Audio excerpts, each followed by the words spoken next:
So my dear student, यहाँ पर जैसे हम बात करेंगे class 10th maths chapter number 5 AP एक्सएस 5.2 का क्वेश्चन नंबर 16।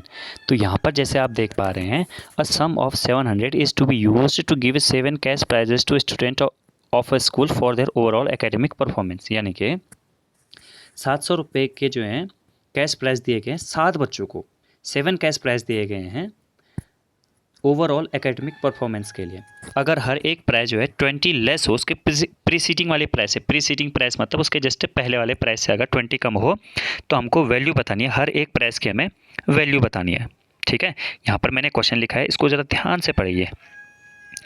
तो इसमें 7 लोगों को 700 रुपीज़ मिलने वाले हैं। अगर मैं मानता हूँ कि जो मेरा फर्स्ट वाला प्राइस है, यानी कि जो मेरा पहला वाला प्राइस है, अगर मैं उसे x मान लेता हूँ, तो मेरा नेक्स्ट वाला प्राइस क्या होगा, x माइनस 20 होगा। उससे नेक्स्ट वाला कितना होगा, x माइनस 40 होगा। उससे नेक्स्ट वाला कितना होगा, x माइनस 60।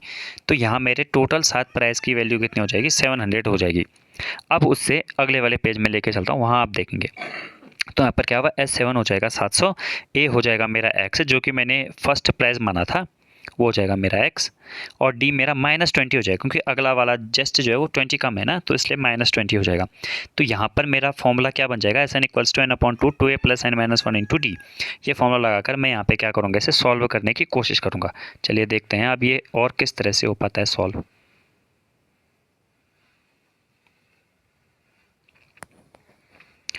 तो यहाँ पर आप जैसे देख पा रहे हैं 700 equals to n/2 2a plus n minus 1 into d, और d की वैल्यू आ जाएगी हमारे पास -20।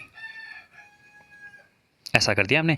अब हम क्या करेंगे, यहाँ पर बच्चों देखो प्यार से, 700 इक्वल्स टू 7/2 तो एज इट इज़ ही आएगा, और यहाँ पर अगर सॉल्व करेंगे तो ये हो जाएगा 2x। देखिए 7 माइनस 1 हुआ 6, 6 का जब 20 के साथ मल्टीप्लाई हम लोग करेंगे इस वाले 20 के साथ, तो आ जाएगा हमारा 120, बट लेकिन वो माइनस का आएगा। ठीक है, वो माइनस का आ जाएगा। अब हम क्या करेंगे, यहाँ पर हम क्रॉस मल्टीप्लाई करेंगे, then we will get 1400 is equals to 14x minus 12 का 7 के साथ, 12 7 जा 84, तो 840 हमारा ये आ जाएगा।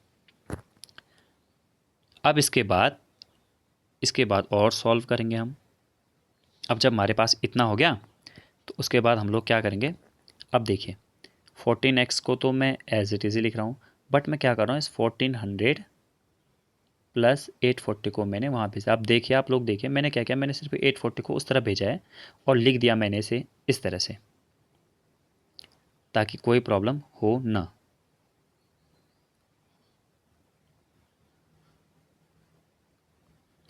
अब मैं यहाँ पर फिर सॉल्व करने के लिए बैठूंगा तो मेरे पास कितना आ जाएगा, 14x की वैल्यू आ जाएगी मेरे पास 0,422। ठीक है, तो यहाँ से अगर मैं x की वैल्यू करूँगा तो x की वैल्यू कितनी आ जाएगी मेरे पास, 14 1 जा 14, 8 बचेगा, 14 6 जा 84, 160। तो इसका मतलब 160 रुपीज़ मेरे पास पहले वाले प्राइस की, प्राइस जो था, सॉरी प्राइस बोल रहा हूँ मैं, प्राइस की जो है ये वैल्यू आ जाएगी मेरे पास 160 रुपीज़। तो मैं इसी चीज़ को यहाँ पर लिख दूँगा लास्ट में इसी चीज़ को यहाँ पे लिख दूँगा। So the first prize is 160 rupees. That's all, thank you. अब इसके बाद अगर आपको किसी क्वेश्चन में कोई डाउट होता है एपी के क्वेश्चन में, तो प्लीज़ मुझे ज़रूर लिखें, उस क्वेश्चन को मुझे बताएं, मैं आगे और भी बेटर करने के लिए ट्राई करूँगा। Thank you very much.